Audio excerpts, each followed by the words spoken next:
Buenos días, alumnos. Bueno, mi nombre es Érico Sandón, soy kinesiólogo, profesor de educación física y voy a ser el que les va a impartir el ramo de biomecánica aplicada al deporte. ¿Ya? Bueno, como a modo de presentación y para que ustedes me conozcan, soy kinesiólogo, como le dije anteriormente, profesor de educación física también.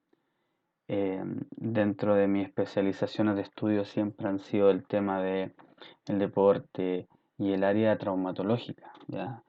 Básicamente me he dedicado a lo que son la reinserción deportiva, el tema de lesiones deportivas, el tema de entrenamiento físico y también en el ámbito de enfermedades crónicas no transmisibles, ¿ya? Por ende, todos los conceptos que veamos y empecemos a definir en esta primera unidad, que es bastante conceptual y trata de transferir muchos conceptos desde la física a la biomecánica. Lo vamos a tratar de hacer lo más aplicado posible al que va a ser profesional de nosotros. En este caso tiene que ver con el deporte y con el movimiento. Dentro de la unidad de estudio, nuestra primera unidad tiene que ver con los fundamentos físicos aplicados a la biomecánica. Por lo tanto, acá empiezan a haber varios conceptos, pero son el cimiento principal para entender las otras partes que son mucho más complejas, ¿ya?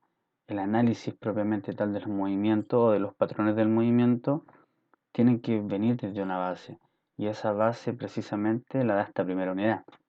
En la segunda unidad, que son los fundamentos anatómicos y fisiológicos de la biomecánica, vamos a ver las características de muchos tejidos, en este caso el tejido óseo, del tejido muscular, y cómo estas características son llevadas al punto de vista de la biomecánica.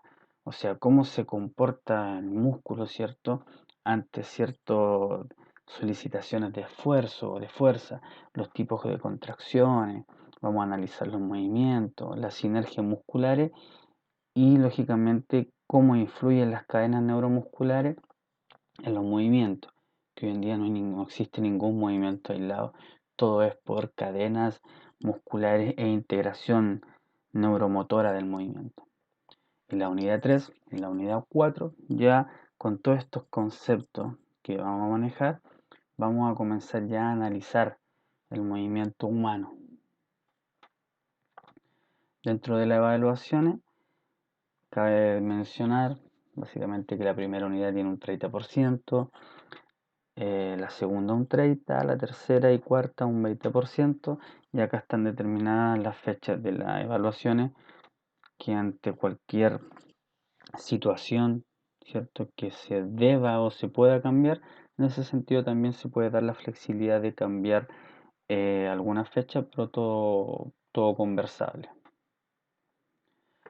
Bueno, para comenzar la clase, primero que todo debemos definir lo que es el concepto de biomecánica y tener claro desde dónde nace, ¿ya? Muchos le dan su nacimiento o le otorgan que la biomecánica pasa a ser un área de la ingeniería biomédica, ¿ya? Esto básicamente, ya que la biomecánica genera o tiene muchas aplicaciones de la mecánica clásica. La mecánica clásica va a tener en sus análisis muchos fundamentos que vienen desde la física y la ingeniería. Por ende, al tener en cuenta la física como un eje central en la definición de varios conceptos y en el análisis de varias cosas que ocurren en el movimiento, la biomecánica está dentro de este aspecto. Por ende, una de las definiciones que podemos ocupar es que es la ciencia que utiliza las aplicaciones de la mecánica clásica para el análisis de los sistemas biológicos y fisiológicos del cuerpo humano. Por ende, necesitamos entender qué fuerzas externas y qué fuerzas internas son las que van a estar interactuando para producir el movimiento o para producir el equilibrio de fuerzas que se dan en la estática, en la postura. Dentro de los principios de la mecánica que se aplican en esta ciencia que estudia el movimiento humano, que es la biomecánica, podemos encontrarnos con el principio de la estática.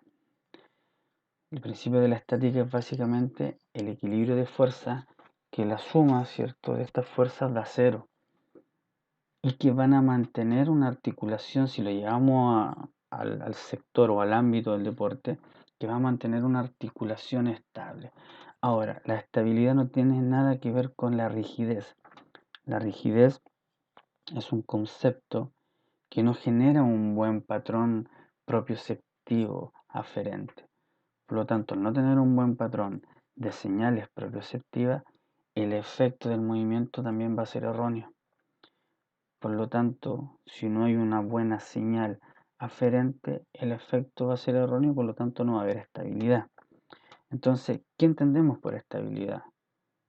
Que utiliza ciertos principios de la estática, básicamente como el control motor. O sea, que una articulación se mueva dentro de su núcleo central o del CIR, que es el centro instantáneo de rotación, sin que se salga de aquello. ¿Ya? Y eso hay que tenerlo muy en cuenta, que estabilidad no es rigidez, es mover, pero mover dentro de parámetros que sean controlables. Está el principio de la dinámica que básicamente va a describir o analizar los movimientos, tanto sean globales o dinámicos, y que van a analizar las causas y el efecto de aquellos movimientos y qué fuerzas son las que provocan aquello.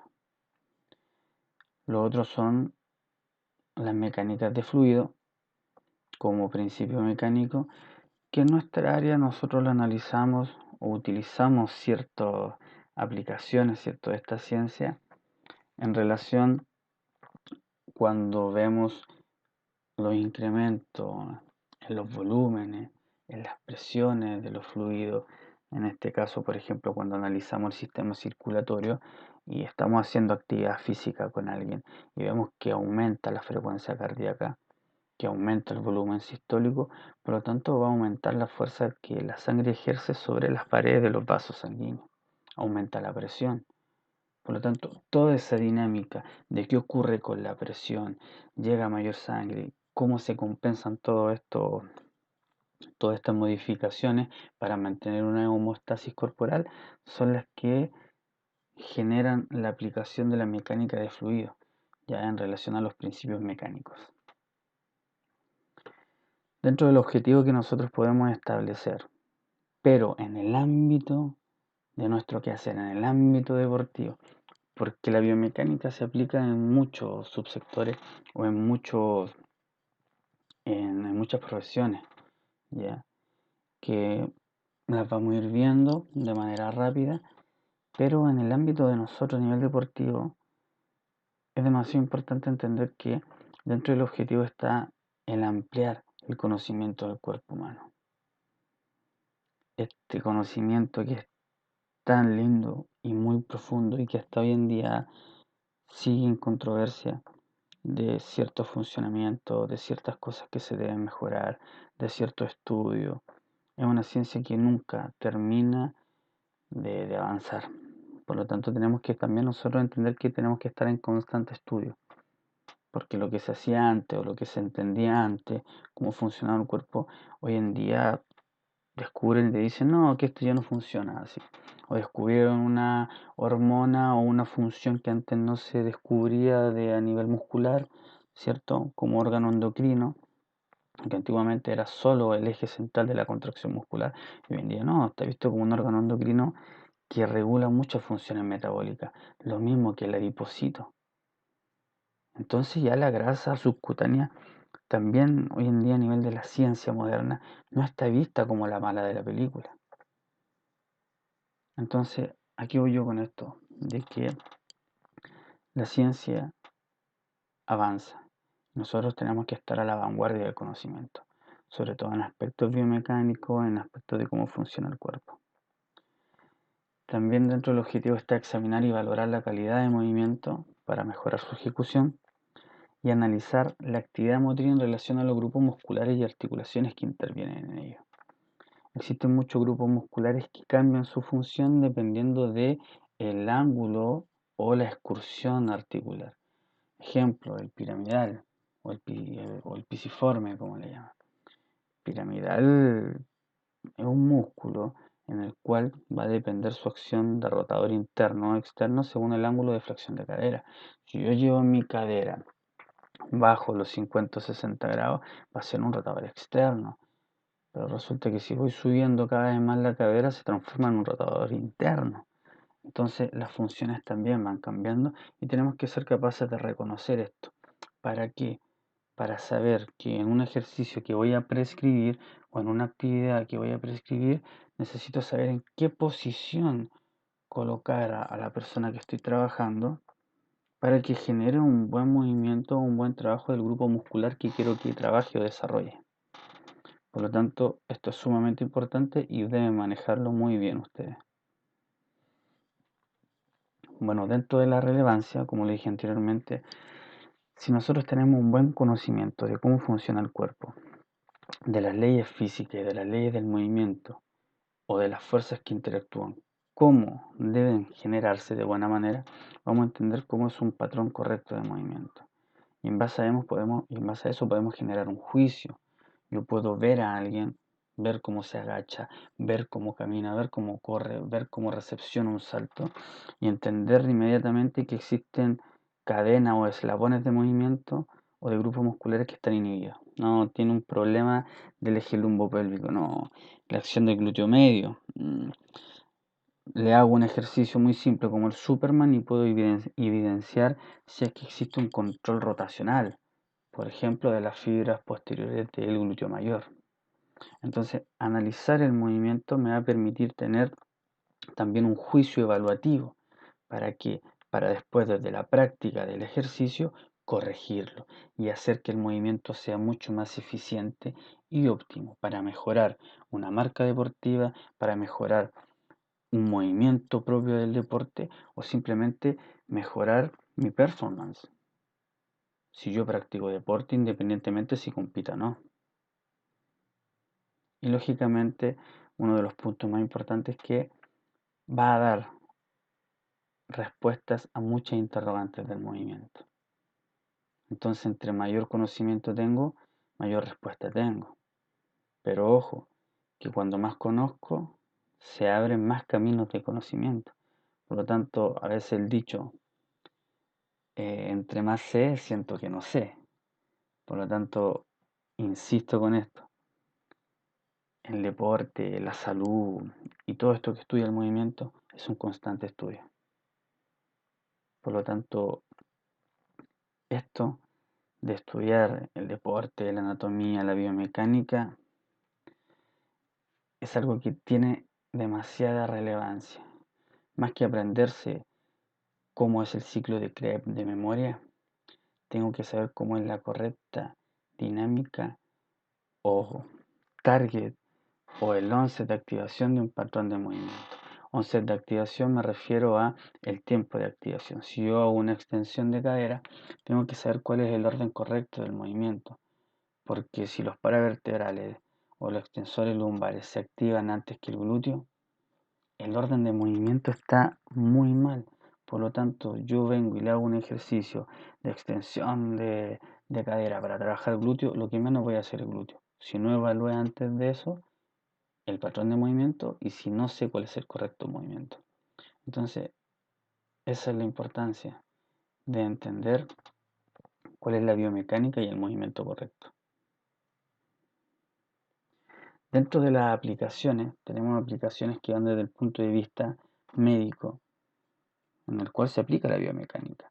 Se aplica en muchas ocasiones para dar un diagnóstico de características biomédicas y también es la base de desarrollo para la construcción de prótesis. O sea, un médico no puede construir una prótesis de cadera si antes de eso no maneja de buena manera su biomecánica, que es fundamental. La aplicación en el ámbito laboral. Para ellos nace, ¿cierto? Y está la ergonomía. Entonces, cuando entendemos la ergonomía, entendemos que tenemos que analizar de manera biomecánica el puesto de trabajo, cómo se encuentra el computador en relación a la cabeza. Está muy arriba, voy a obligar a la persona a hacer una extensión de la columna cervical con todos los problemas que trae eso, la disminución de espacio, compresiones nerviosas, etcétera. Como la posición de la espalda, si el mouse me queda muy lejos en relación a la silla, el escritorio, todo hay que analizarlo desde ese punto de vista, ya sea para personas que son de oficina o personas que trabajan en el terreno como los obreros de la construcción, etcétera. Lógicamente con un fin especial que es la prevención de lesiones. Y las aplicaciones dentro del ámbito deportivo, que básicamente tiende, ¿cierto?, con el mismo fundamento que lo mencioné recién en la relevancia de la biomecánica en nuestro ámbito, es para mejorar los patrones de movimiento y las técnicas de movimiento. Y esto va a generar una optimización en el deporte, pero de una riqueza impresionante, muchachos, de verdad. Mejorando el patrón de movimiento, el movimiento es más económico, el movimiento es más eficaz, y de ahí vienen todos los otros aspectos de mejorar. O sea, primero le enseño a mi entrenado cómo moverse. Una vez que se mueve bien y correctamente, de manera con un buen espectro biomecánico, recién ese movimiento le doy fuerza. Y después de que un movimiento está correcto, tiene fuerza, recién lo acelero. No puedo saltar etapas. Para ser un entrenador o alguien que trabaja en el mundo del deporte de manera responsable, primero un buen movimiento. Y eso es lo que a veces cuesta más. Y lo que muchos hipotecan. Entonces, en el ámbito deportivo, volviendo al tema, también un aspecto de reducir lesiones y va a ayudar a diseñar complementos y materiales de calidad. Ejemplo, los calzados de fútbol. Hoy en día se hacen con una tecnología que incorpora el conocimiento biomecánico del pie para que se adapte a él y pueda ser mucho más fácil tener un calzado y poder hacer movimientos mucho más proligios. Ya no vamos a comparar los zapatos de Cristiano Ronaldo hoy en día con los de Pelé en su momento, son totalmente diferentes. ¿Ya? La tecnología también va a la vanguardia del conocimiento y en este caso el conocimiento a nivel de la biomecánica del pie. Bueno, en este cuadro existen dos conceptos que son de suma importancia.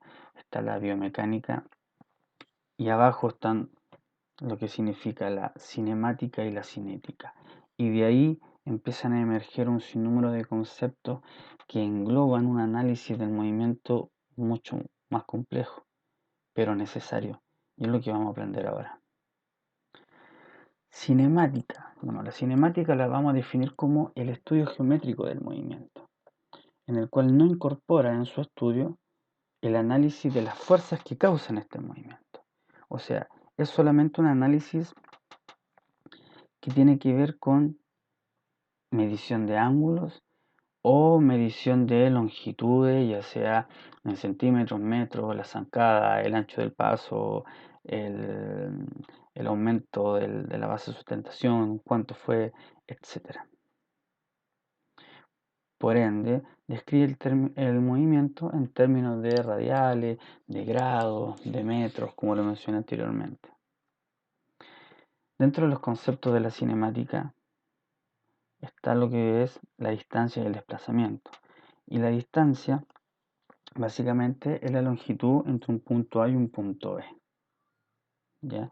Y el desplazamiento tiene que ver con el trayecto en el cual yo desde un punto A me dirijo al punto B, que puede ser circunferencial, puede ser rectilíneo, me puedo demorar más si es circunferencial, menos si es rectilíneo, pero eso lo voy viendo, ¿cierto?, en base a mediciones.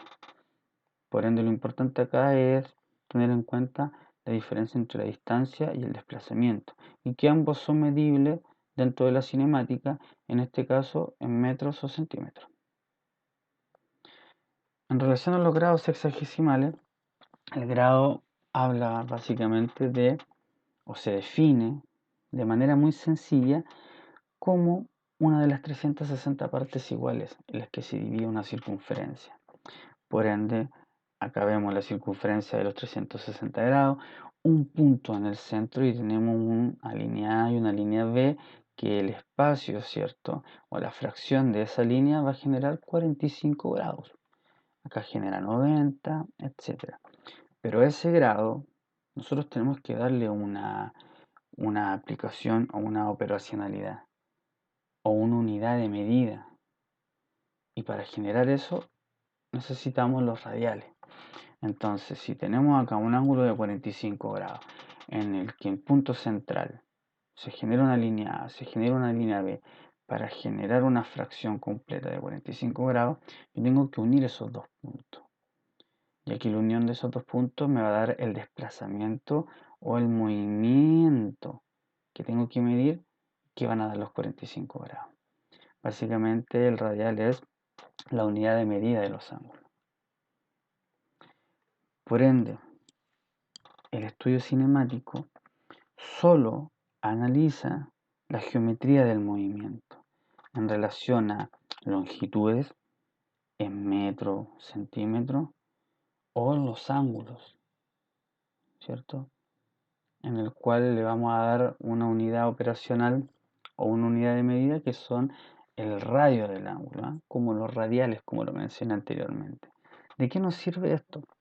Básicamente nos sirve que cuando nosotros analizamos la carrera, por ejemplo, y yo quiero mejorar la carrera de alguien, quiero que sea más rápido. Entonces yo voy y lo analizo, y analizo ya este tipo, vamos a analizarlo vamos a hacer la prueba de velocidad en 20 metros. Ya, y lo grabo, hay muchos programas para grabar, está el Darfish, perdón, el que no vea, y me pongo a analizar el promedio de zancadas por segundo o por metro. Y me voy dando cuenta que, bueno, en 70 metros el tipo tiene un promedio de zancada de 90 centímetros. Entonces me voy después a los parámetros que están establecidos para cada deporte, al menos que se manejan según estudio, y voy que normalmente, no sé, a nivel sudamericano, los campeones están por sobre los 100, el metro. Entonces están ya más o menos en un metro de promedio de longitud de la zancada. Por ende tengo que mejorar. Y para mejorar, ¿me sirve el análisis cinemático? Claro, me sirve, porque así voy analizando la distancia de cada zancada. Lo mismo pasa acá, a nivel de los ángulos. Para ver la zancada yo tengo que ver también y analizar cómo es el ángulo de cadera.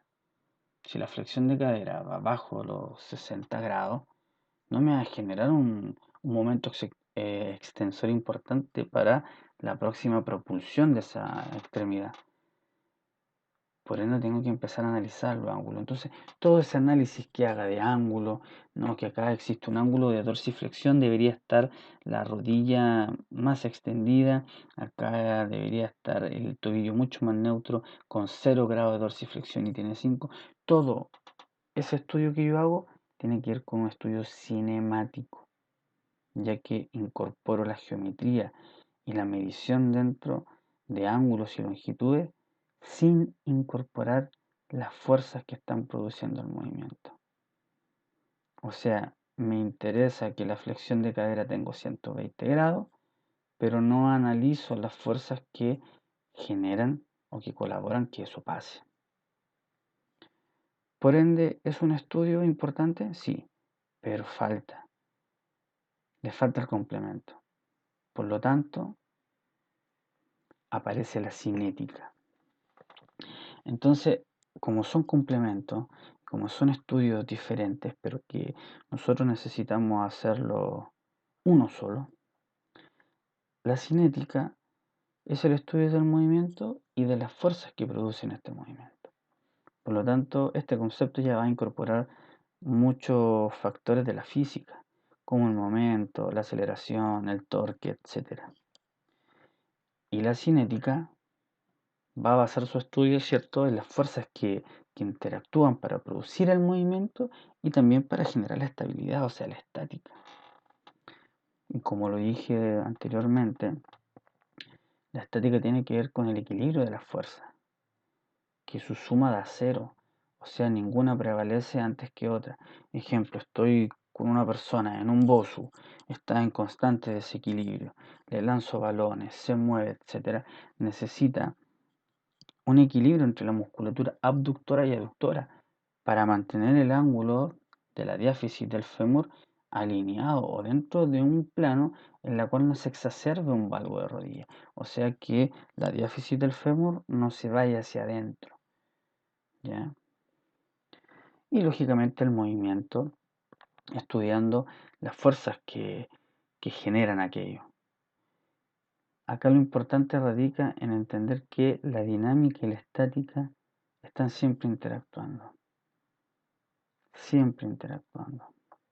Yo si soy boxeador y necesito golpear a alguien y lo voy a noquear, antes de dar el golpe, antes de generar una dinámica, necesito una estabilidad, una estática en relación a ciertos segmentos, por ejemplo, ciertos segmentos de la escápula que estén fijos para generar otro movimiento dentro de la misma escápula y así estabilizarla y generar un patrón explosivo de movimiento, como en este caso lanzar algo o dar un golpe.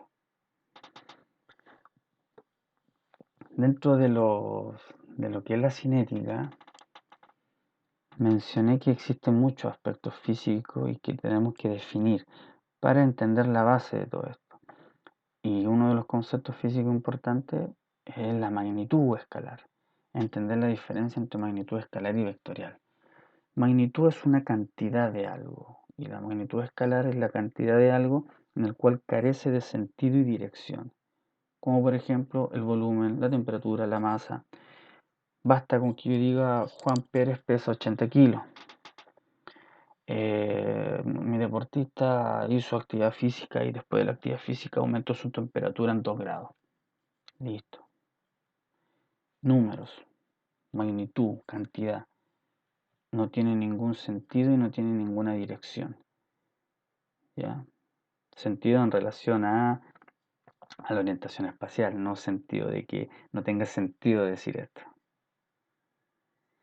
Y el concepto de magnitud vectorial es una cantidad, pero en este caso tiene dirección y tiene sentido. Por lo tanto, un concepto que es muy importante dentro de la magnitud vectorial es el vector fuerza, que desde el punto de vista de la física lo podemos definir como una magnitud vectorial que se va a caracterizar por su módulo, que en este caso sería la intensidad, para darle dirección y sentido a un objeto. También puede ser definido como una carga mecánica en la cual al ser aplicada a un objeto, este puede deformarlo o acelerarlo o cambiar la dirección de su movimiento. Y tenemos también lo que es el vector torque o momento. Acá básicamente el vector torque, para definirlo de manera muy sencilla, tiene que ver con la característica de una fuerza en la cual va a hacer girar un objeto o un cuerpo en torno a su eje. Eso es muy importante, ya que la mayoría de los movimientos del cuerpo humano tienen que ver con movimientos artrocinemáticos, o sea, propios de la articulación, en el cual rueda y se desliza y por eso se mueve. Ejemplo, yo para levantar el brazo en abducción necesito una fuerza. Y esa fuerza necesita una dirección para que gire el eje y poder rotar. En este caso, la cabeza del húmero va a rotar en relación a la cavidad glenoidea y mientras rueda, después aproximadamente los primeros 20 grados, 30 grados, empieza a deslizar hacia abajo para evitar una luxación. Pero todo ese movimiento de rodar que después sigue necesita ser aplicado por una fuerza. Y esa fuerza cuando se mide es la que nosotros llamamos torque o momento de fuerza, porque es la que hace rotar, girar un objeto o un cuerpo. Dentro del vector fuerza encontramos muchas clasificaciones y a raíz de esto muchas subclasificaciones. Está la fuerza interna, que son las producidas, ¿cierto?, por la contracción muscular, en la cual es una sucesiva transmisión de fuerza. El músculo va a generar una fuerza, va a ser transmitida por el tejido tendinoso, el tejido tendinoso al tejido óseo para promover, ¿cierto?, o ejercer el movimiento. Dentro de las fuerzas también están las fuerzas externas que van a incidir en la biomecánica del movimiento, como por ejemplo la fuerza de gravedad. La fuerza de gravedad nos va a permitir mantenernos adosados, ¿cierto?, a la Tierra, a la superficie de la Tierra, pero tiene una característica de que la línea de gravedad pasa por un eje en el cual tengo mayor inclinación hacia adelante. O sea, mi cuerpo tiende a irse hacia adelante por gravedad. Por lo tanto, la musculatura posterior de la espalda, los paravertebrales, la musculatura isquiotibial, tricepsural, etcétera, toda la cadena posterior, son musculatura antigravitatoria, además de la función que tiene en el movimiento. O sea, constantemente está tratando de evitar esta, esta orientación que tiene el cuerpo de irse hacia adelante. Por lo tanto, ¿cómo me puede servir esto? Que si yo salto y yo le enseño a mi deportista que cuando salta tiene que caer con la punta del pie, va a caer inestable. Porque cuando caiga, su centro de gravedad va a aumentar su característica de trasladarse hacia anterior y voy a trastabillar y quizás me pueda hasta caer, o sea, voy a estar siendo mucho más inestable. En cambio, si salto y recepciono el salto amortiguando, que esto quiere decir flexionando rodillas y al mismo tiempo cayendo talón punta, me voy a dar cuenta que voy a estar mucho más estable. Otra de las fuerzas que tienen relación con el movimiento, en este caso cinético, tiene que ver con la fuerza de fricción. Un ejemplo muy sencillo es la resistencia que hace el aire, o en un nadador la resistencia que hace el agua. Cuando uno entra al agua y genera turbulencia, o cuando uno corre y el viento genera una fuerza contraria a la propulsión del movimiento. Por lo tanto, me hace a mí generar una impronta de mayor contracción muscular para contrarrestar ese movimiento. Y la reacción o la fuerza reactiva, ¿cierto? Que es la fuerza de reacción del piso. Si yo estoy en una posición de un pie y me mantengo en esa posición, mi peso se va a ir transmitiendo por la extremidad hacia el piso y el piso va a generar una fuerza contraria, en este caso ascendente. Dentro de esas fuerzas externas pueden ser a su vez activas o pasivas. De las activas tenemos la gravedad, porque recuerden que se va a ir modificando de acuerdo al movimiento. La fuerza de una persona externa cuando realizamos algún deporte también va a modificar mi acción, va a modificar mi centro de gravedad constantemente y va a modificar las interacciones de fuerzas internas y externas. Y las fuerzas externas pasivas, que son, por ejemplo, la de reacción del suelo, la de fricción, que tiene que ver con el roce del viento, o la resistencia que hace el agua cuando estamos nadando. Dentro de las fuerzas también existen fuerzas que van a tener gran implicancia en lo que son los tejidos. Por ende está el vector fuerza y en este caso la fuerza tensil, que son fuerzas en las cuales la característica es de tracción. Yo genero una tracción, tomo de un extremo un elemento y lo alejo, por lo tanto se estira. Imagínense un elástico o un ligamento o un tendón o el mismo tejido muscular que tienen capacidades viscoelásticas, ¿cierto? Son capaces también de estirarse y volver a su forma. Y existe una constante, un constante ciclo de estiramiento-acortamiento. ¿Esto de qué nos sirve? De que muchos de los ejercicios que nosotros proponemos, salto, ejercicio excéntrico, etcétera, tienen que ver con esta fuerza tensil. Cuando nosotros elongamos, tratamos de ceder la fase elástica del tejido. ¿Para qué? Para que no vuelva a su normalidad y tratar de que se estire un poco más allá. Entonces las fuerzas tensiles las ocupamos en cada momento, en cada momento. y hay que tener en cuenta cuándo usarlas, cómo y con quién. Fuerzas compresivas, bueno, son las fuerzas que van teniendo una dirección común y en sentido contrario. Ejemplo, acá en esta cabeza de fémur, en relación a la cavidad cotiloidea, ambos tienen un punto de convergencia, pero existe una fuerza que viene de arriba hacia abajo y una fuerza de abajo hacia arriba, que van a llegar a un punto convergente.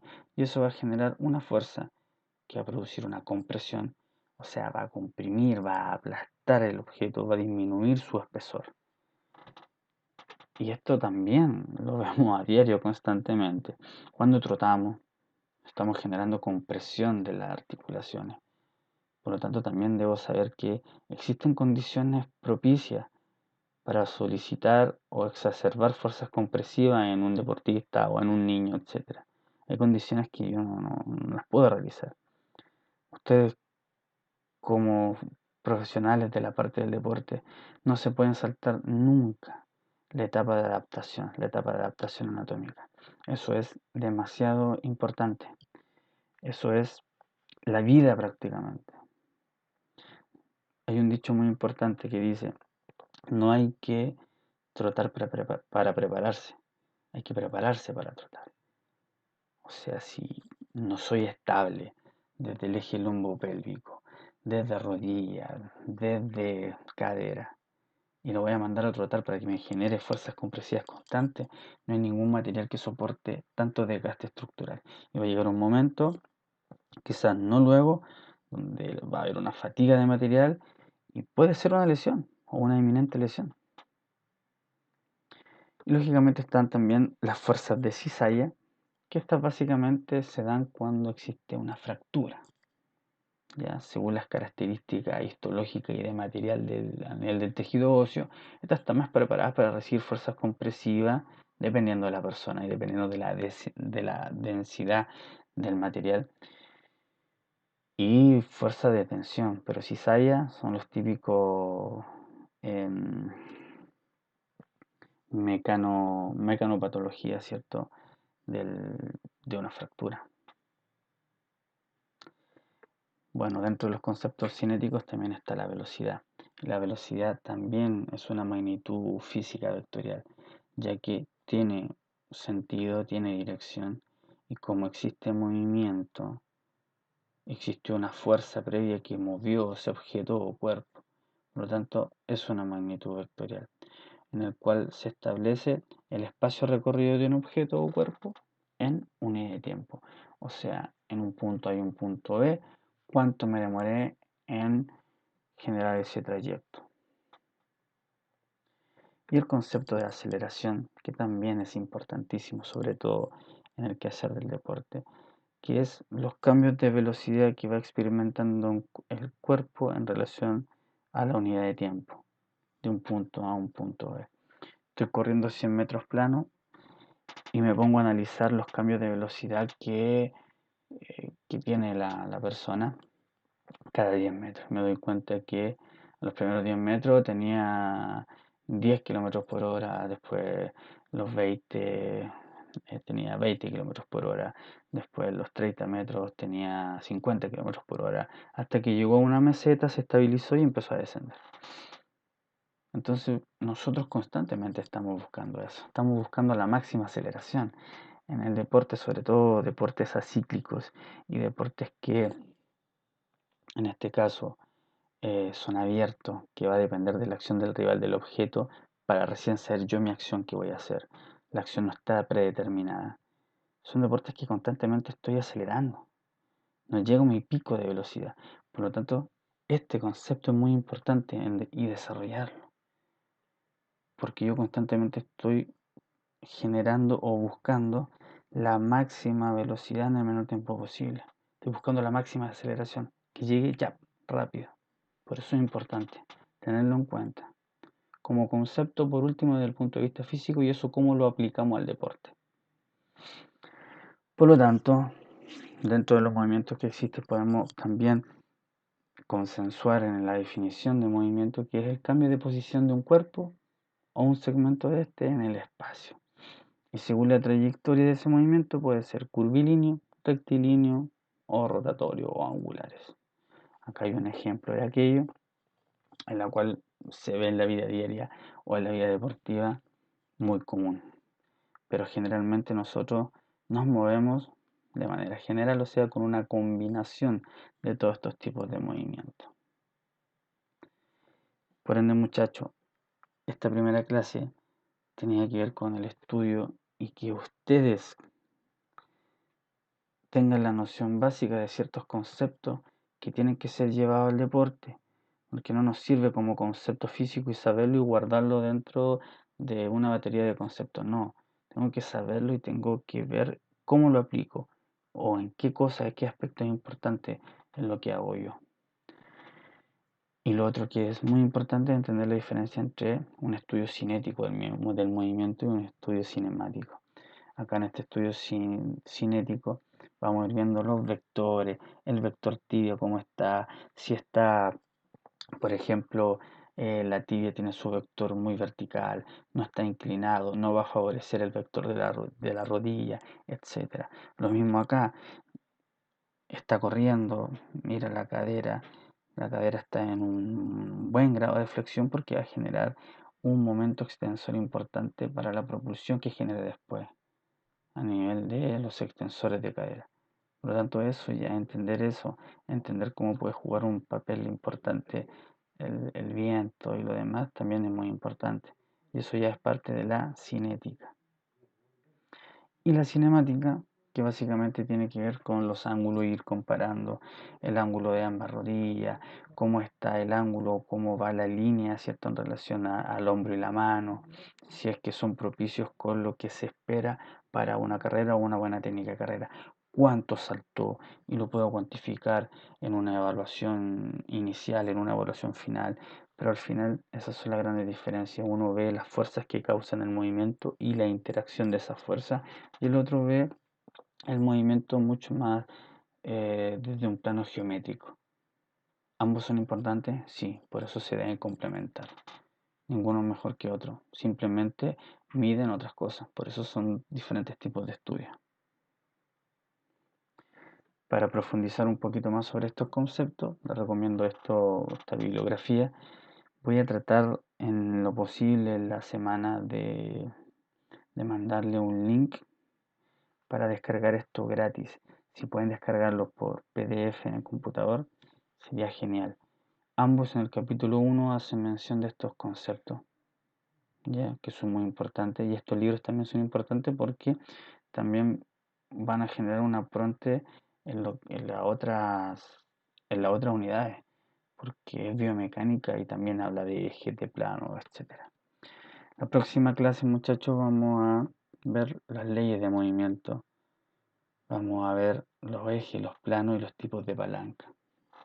Para ya en base a eso, hacer un análisis mucho mayor en relación al movimiento. Eso ha sido la presentación. En relación a cualquier duda, pregunta, acá en la primera diapositiva sale lo que es mi correo. Me escriben, yo le respondo lo más breve posible, muchachos, y estudian. Les voy a subir una evaluación diagnóstica. Como es diagnóstica, esta evaluación no tiene nota. Solamente quiero ver el antes y el después de haber realizado la clase o terminar la unidad. Que tengan buen día, muchachos, y a familiarizarse con los conceptos y tratar de aplicarlos siempre al área que hacemos nosotros, que es el área física y deportiva. Muchas gracias y que tengan buen día.